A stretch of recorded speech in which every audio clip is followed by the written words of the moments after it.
Hindi ko naman talaga alam kung kailan nagsimula. Basta isang araw, nagulat na lang ako sa sarili ko.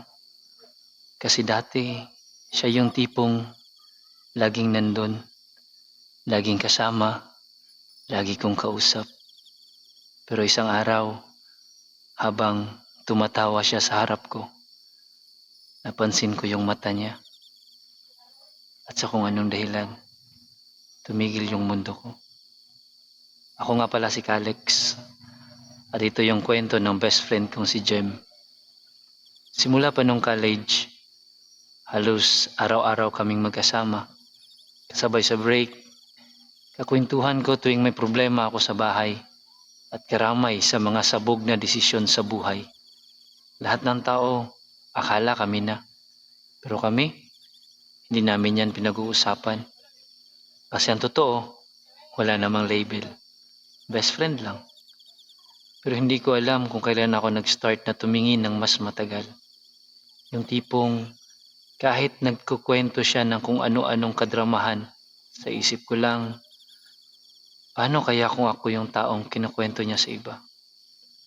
Hindi ko agad inamin sa sarili ko kasi natakot ako. Kasi kung aminin ko, paano kung hindi niya rin nararamdaman yun? Paano kung mawala yung meron kami ngayon dahil lang sa gusto ko na higit pa? Ang dami ko ng pagkakataon. Alam ko yun. Ang dami naming moments na pwede ko sanang sabihin. Isang gabi, nasa tapat kami ng 24/7 na tapsihan. Umuulan nun. Sakto yung ulan sa background. Tapos siya, tuloy lang sa kakakwento ng problema niya sa lalaking hindi man lang marunong mag-reply ng maayos. Tumingin siya sa akin. Tapos sabi niya, buti pa ikaw, lagi kang nandyan. Doon na sana. Doon ko na sana sinabi. Pero natawa lang ako. Nag-joke lang ako. Pinasok ko na naman si Biro. Kasi ako yung bida sa kwento mo, di ba? Tapos, nagtawanan lang kami. Wala lang. Parang normal lang ulit. Pero sa loob-loob ko, gusto kong sabihin, gusto mo ba? Ako na lang. Hindi ko sinabi. Kasi natatakot akong baka hindi pa siya handa. O baka ako lang yung may nararamdaman. Kasi minsan, kahit alam mong may konti siyang tinatago rin, hindi mo pa rin kayang sumugal. Parang may thin line. Kapag lumampas ka na, wala nang bawian. Kaya pinili kong hindi na lang sabihin. Kasi kung sa katahimikan, andyan siya. Mas okay na yun kaysa mawala siya ng tuluyan. Pero sa totoo lang, sobrang hirap maging tahimik. Lalo na kung yung gusto mong isigaw, siya yung ayaw mong masaktan. Totoo pala talaga yung sinasabi nila. Minsan, kahit ikaw yung laging nandyan, hindi ikaw yung pipiliin. Isang gabi, habang nagkakape kami sa paborito naming tambayan, tahimik lang siya. Tinanong ko, okay ka lang? Ngumiti siya ng konti tapos bumuntong hininga. Sabi niya, may gusto akong i-share sa'yo. Promise, huwag kang matatawa. Doon pa lang, alam ko na, may bago na namang lalaki. Tapos nagkwento siya, excited, para siyang bata, kinikilig. Nasa org lang din siya. Hindi ko nga agad napansin eh. Pero iba yung vibe niya, Kalex. Hindi siya madaldal. Pero alam mo yung presensya. Parang safe. Pinilit kong umiti.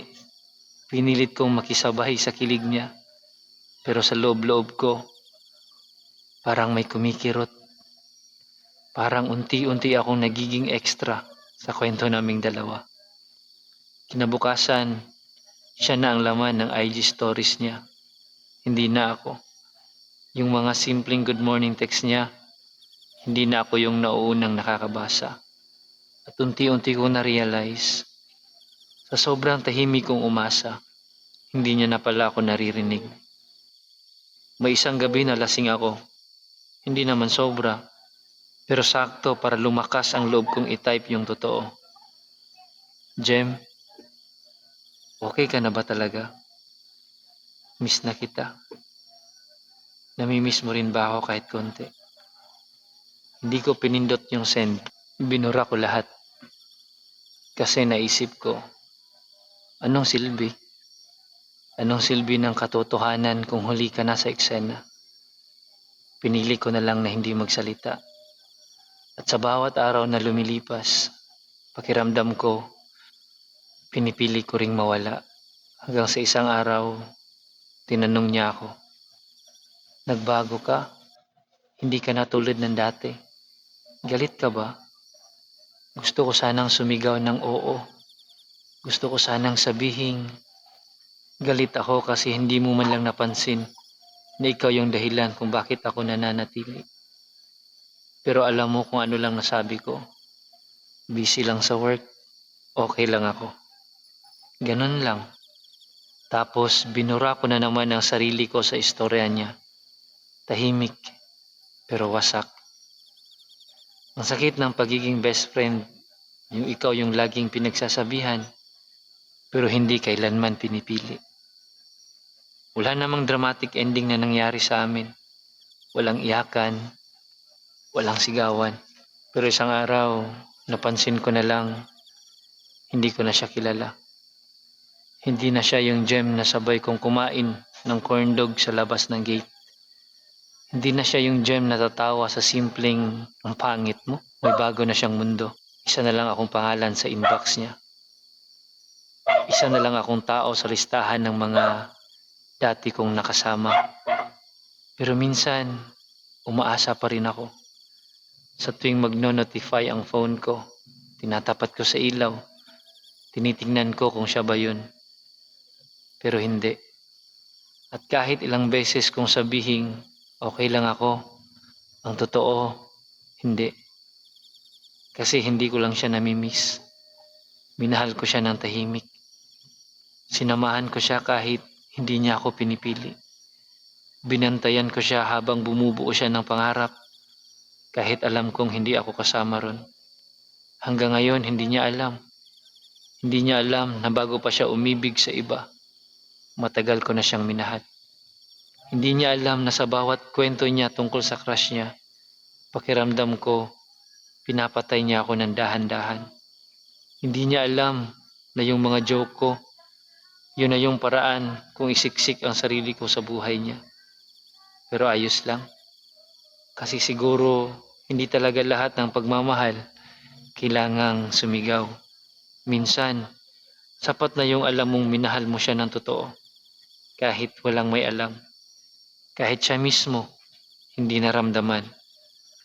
At kung sakaling mang bumalik siya sa isang araw para sabihin na na-miss kita, ngingitian ko lang siya. At sasabihin ko, na-miss rin kita. Pero tapos na.